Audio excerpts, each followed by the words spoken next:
Whatever you want. Hi, this is Tara with Love Prevails. I hope everybody had a great weekend. I had an amazing weekend. I can't wait to tell you about. I have my friend Matt with me today. How are you, Matt? Good. How are you doing? I'm good. Thank you so much for doing this with me today. Mm-hmm. And Matt's going to tell his story about sobriety, and I can't wait to hear it. And Matt, what I'm doing here is I'm reaching out to people that are struggling with addiction and their families. And as a mother watching my own children struggle with addiction, and as well as my own struggles, I know that hopeless feeling. And so my goal here is to introduce Love Prevails, to let people know that there is help, and that just a quick phone call, a message, an email, which is all attached to this, and somebody is there that can guide them through this process. What did you do this weekend, Matt? Oh, I was just working. Just working? Yeah, just working, and yeah, that's pretty much all I did. And you're a tattoo artist, right? Mm-hmm. And so you're probably doing a lot of tattoos? Yeah, I had to hang out at the shop, run some ads, do some drawing. Yeah, the background stuff. Very cool. I've seen some of your tattoos. They're really, really cool. Thanks. You stay pretty busy? Yeah, I'm pretty busy. Very cool. Yeah. I've got 2. Nice. And I lost track at 35. At 35? Yeah, you're pretty tattooed up. Yeah, I'm pretty covered now. Yeah. But they're very well done. You probably don't do your No, own. I've done some on my legs when I was apprenticing, but that's about it. Yeah. It's actually really hard to tattoo yourself. Yeah. Yeah. Everything would be upside down. Yeah, upside down, and it hurts. Yeah. Yeah. It's hard to inflict pain on yourself. Yeah, for sure. Yeah. Well, I went to Vancouver, and then I went on Alaskan cruise. It was like a first experience of my entire life, and it was so amazing. Do they speak French in Vancouver? Some of them.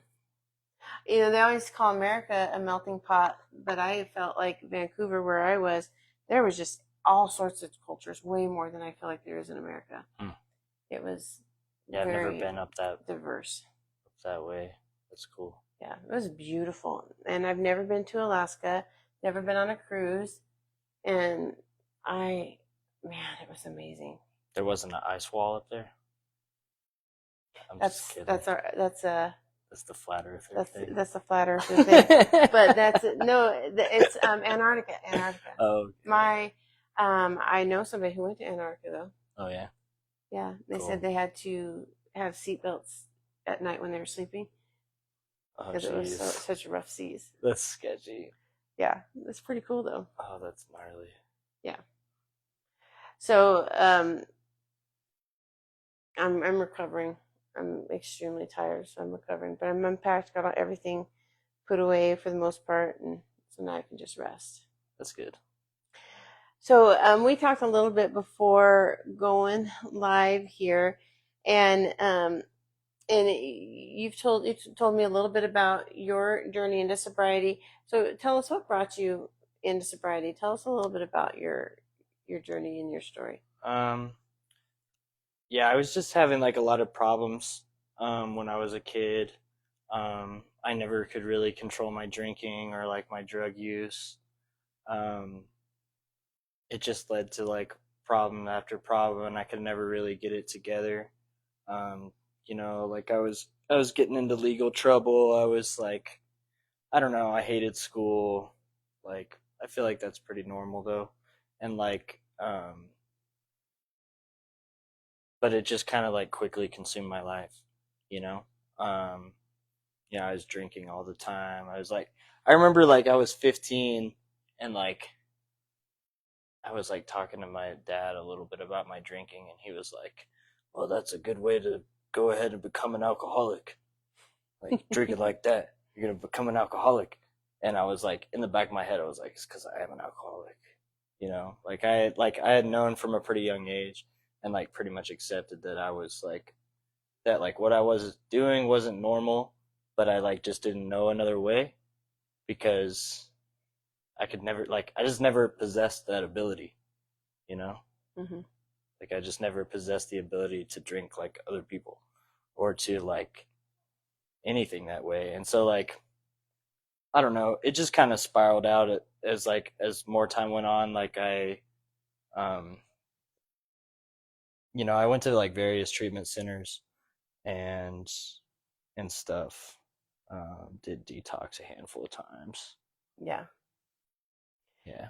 So when we were talking, you and I, we come from pretty similar backgrounds, um, very strict religious backgrounds, and um, and I can remember, because my dad was a pastor, and I can remember a girl's parents were bringing her in, and she was convulsing, and she was on the back pew, and they're calling 911.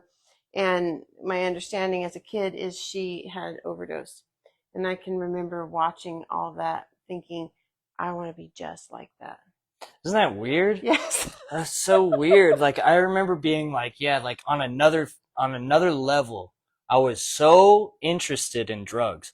Even before like I was into drugs and into drinking and into like I was just fixated, like ultimately fixated, like I wanted to change my state of being, even though I had never even like before I had smoked weed, before I had taken pills, before I had done anything. I was like ultimate. That's such a weird thing that you mentioned because like yeah, I can totally relate to that. Like I was fixated, I was hell-bent on ruining my life. Like why? Hmm. You see someone almost dying from drugs and alcohol and your brain goes, I want to be like that when I grow up.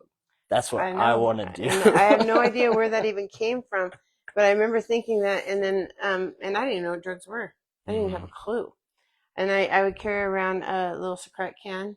I don't know if they still have the little Secret cans, the cough drops, throat Mm-hmm. lozenges, but they'd be in a little tin can, and I'd fill that thing up with cough drops, and that would be my drugs. And I didn't even have a clue what drugs were, but I would Mm-hmm. pretend that that's what they were. Mm-hmm. And that was many years before I even took my first drink. So weird. Yeah, So weird. I know. Yeah. So I think it to me it shows me that that's where that I was always going to do that. Mm-hmm. It's always going to be there because you're searching for it and don't even know what you're searching for. Yeah, I mean, I think that there's like a really large debate, like within like the sober community, like whether you develop it or whether you're born with it. And I don't really know like the answer to that question, and I don't really think anybody does. But I think that I think that some people are, some people aren't. Some people cross the line eventually, you know, Hmm. but like some people like do some drinking through like I've heard countless cases of people that like, well, I wasn't a drug addict or an alcoholic until I was 35 because all of a sudden like they're like prescribed a bunch of pain medicines and all of a sudden they cross that line. And other people take one drink at their first time and then they're an alcoholic for the rest of their life. So there's Hmm. just like no really making sense of it, but I think that that's like a Or somebody gets injured and they're suddenly taking pain pills and that just becomes their thing. Or yeah, and then bam, they're addicted to heroin, yeah. which is not unusual at all. Happens Because all the I've got time. a friend who didn't even start smoking till a year till she after going through a divorce and everything, and that she picked up smoking. And as an adult, who would do something like Pick that up as an smoking. adult? Yeah. So it's just kind of like the same. I mean, who would do that? I mean, of all the things to pick up, and but we go to different things when we're struggling with stuff. I say that like smoking is the one thing that I'm a gentleman with. Like I don't smoke all day every day. I don't smoke a pack a day anymore. I did when I was 17, but I can smoke like if I tattoo for like a really really long time, I'm like, "Oh, I need a cigarette." And I'll Yeah. smoke a cigarette and then like but then I'll put it down for 2 weeks, which I'm not like that with anything else, but I'm like that with cigarettes for some reason. Yeah, I'm not like that with anything. Cigarettes is my one thing. Yeah. Yeah. Well, it's good. I don't. For me, I don't struggle with pain pills. If I have surgery or whatever, I don't struggle with stuff like that. But alcohol, yes. And then I did drugs in my 20s, but that was never a big deal. And I look back on that and I think maybe it's because at the time I didn't know what I was doing was addicting. Hmm. So I don't know. But tell us why what makes you stay sober? Um, what makes me stay sober? Well, like I don't. It's just way easier. It's way easy for me now. Like it's like once I'm kind of like freed from like the mental obsession and like out of that cycle, and I've kind of like it's pretty easy to maintain it for me. Mm-hmm. Like staying sober on a daily basis is just kind of like what I do now, you know?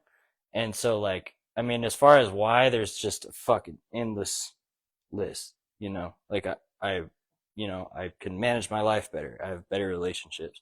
I have, I can maintain everything better. I'm not like, cuz I'd black out every night. Like I drink to black out.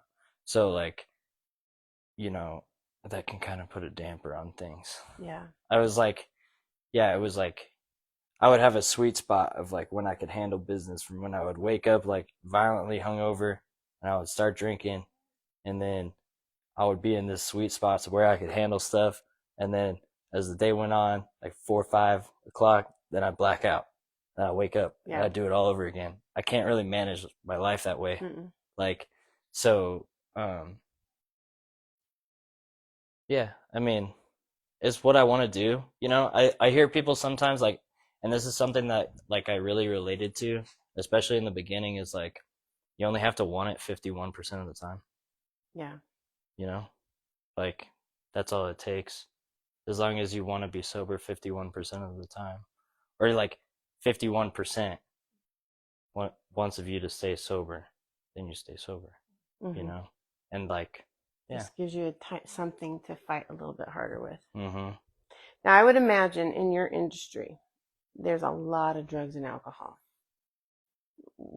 And I would imagine, because I interviewed somebody a little while ago that was a bartender, and in their I don't know how people industry, do that. That's totally different. right? Like I can't imagine. I feel like that's like a totally like next level of neutrality. Like I have friends that are like bartenders too, that are sober. I have no like. I mean, I guess it's just second nature to them. But like to me, pouring someone else's glass and like not taking a drink yourself, that just is baffling to me. Mm-hmm. And like being in a bar environment, it's so gnarly. Yeah. I think that's yeah. I But mean, it's it's a not testament to what you can do. right. It's You not know? hard being around other tattoo artists that are, wanting to go party. I would expect, and plus, I would expect they're getting high while they're doing tattoos. Mm, I mean, it's Colorado. Yeah, exactly. People smoke weed a lot, like, but weed's not like weed's not like an issue for me. Like, I don't mind being around it. It doesn't bother me. It makes me hella paranoid, and I quit smoking weed. Like, I was super into it, and then I quit, and then every time I would do it ever again, like, it made me super paranoid, and I would have like a really bad anxiety. So then I just stopped smoking weed altogether, and I would just drink and do other shit. So like weed, I just know that I can't do it, so it doesn't really bother me. Like as far as like drinking and stuff, the thing that sucks is like the camaraderie that people find in drinking, like Mm-hmm. wanting to go out after work, whatever, and like stuff like that. But like I don't really like. I'm fine doing that kind of stuff. I'm fine like going out places. But like as far as like hanging out at the shop and like drinking, I'm not gonna do that. I don't think it's professional either. Mm-hmm. So like, and like the where I'm at now is like a really art focused environment. Like so, That's it good. doesn't really happen. That's good. Yeah. Hmm. No, I'm really grateful that you shared that with us, and I imagine, I've never actually heard all of your story or anything like that. I'd love, if you ever speak anywhere, I'd love to hear it. I'd like for you to give me a heads up so I Yeah, can be for there. sure. But I really do appreciate you coming and sharing. I'm trying to think of something else to ask you, and I'm at a loss of words.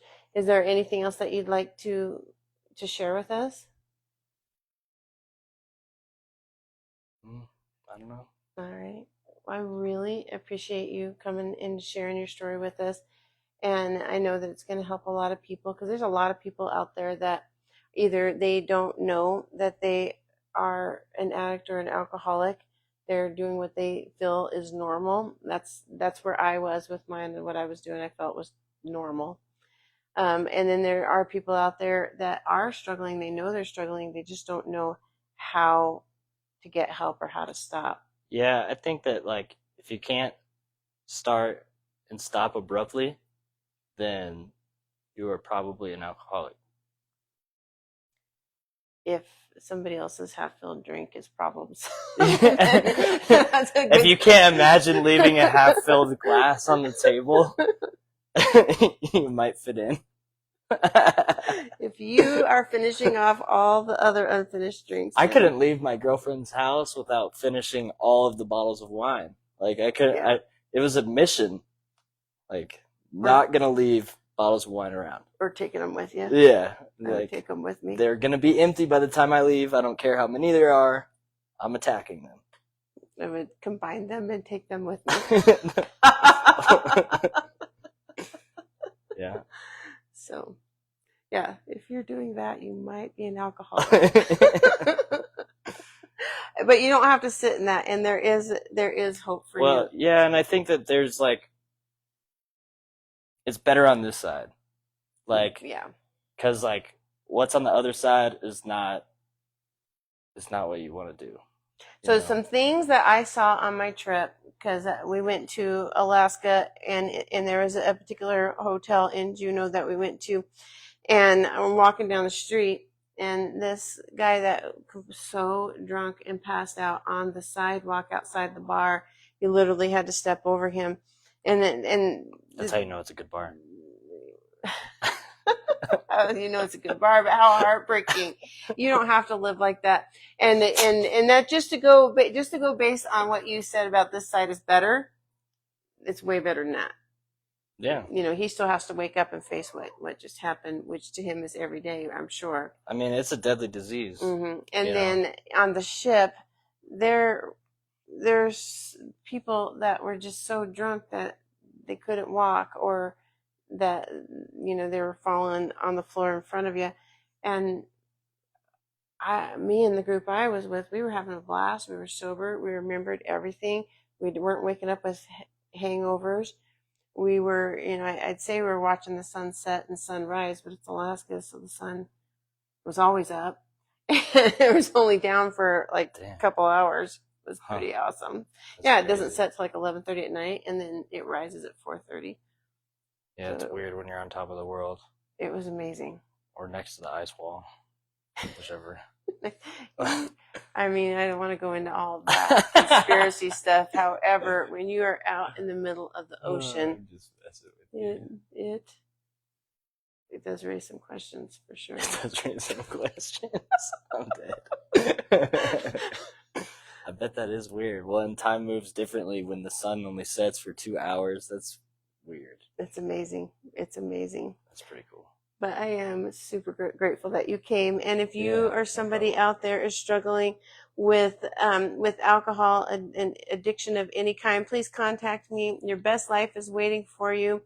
My website, my email, my phone number, you can either reach out to me through Messenger. It's all a part of this. Please like, share, comment, and help me reach those that are struggling and their families. And, you know, and we can find their best lives together. Thank you so much. I hope you have a wonderful rest of your week, and I may have to call you to get a tattoo. Yeah, for sure. Let me know. All right. I hope everybody enjoys their week. Thank you so much.